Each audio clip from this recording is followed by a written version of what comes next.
The Poco F6 is soon going to launch in the global market. It's basically the same as the Redmi Turbo 3, which was released in China. They've just rebranded it for the global market.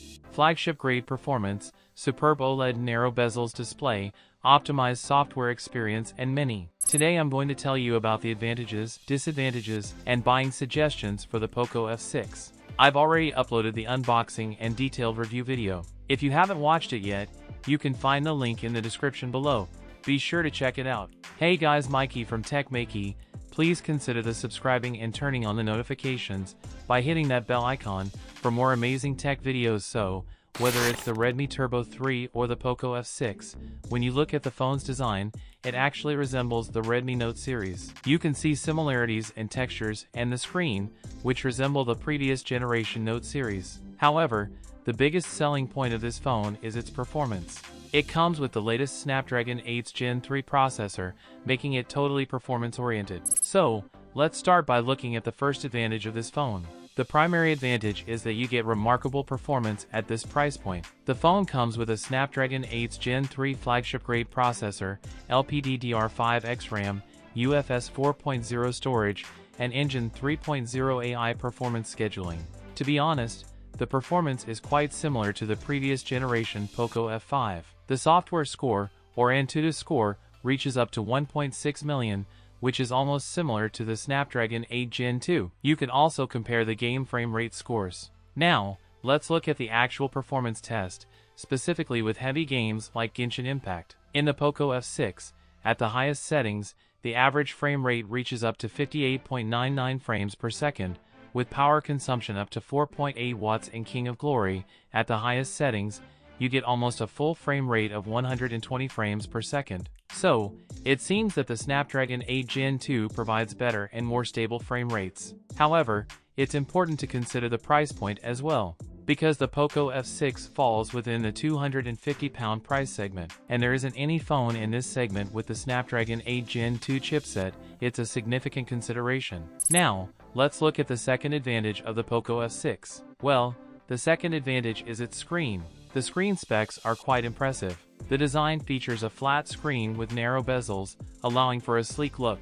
You can view it from the sides easily, and there's no plastic bracket between the screen and frame. Although the lower bezels are slightly thicker compared to the side bezels. The lower bezels are 2.27mm thick, while the remaining three sides have equally thin bezels, giving the screen a sleek and attractive design. This enhances the front look of the phone significantly. Moving on to the screen quality, it's fully upgraded this time. The Poco F6 features a 6.67-inch OLED display with a resolution of 1220 by 2712 pixels, providing a pixel density of 446 pixels per inch. Additionally, the peak brightness of the display has also been increased to 2400 nits.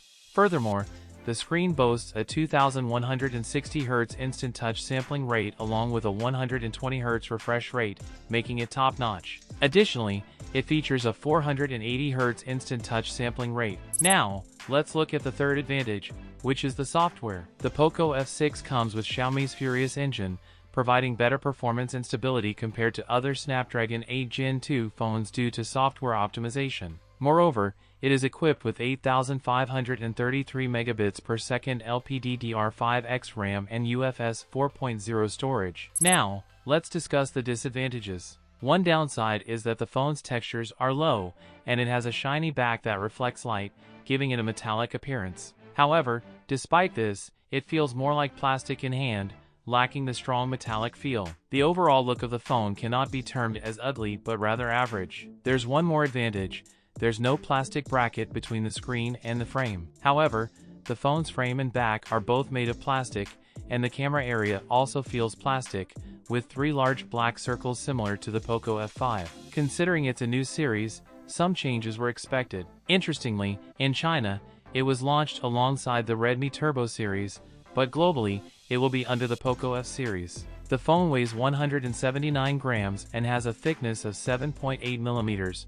Looking at another disadvantage of this phone, it's the camera. The camera configuration is pretty average, with only two cameras, a main camera and an ultra-wide-angle camera. The main camera features a Sony LYT600 sensor, which is actually an OGBK sensor. However, the ultra-wide-angle sensor isn't well known. So, overall, the camera setup in the Poco F6 is quite average.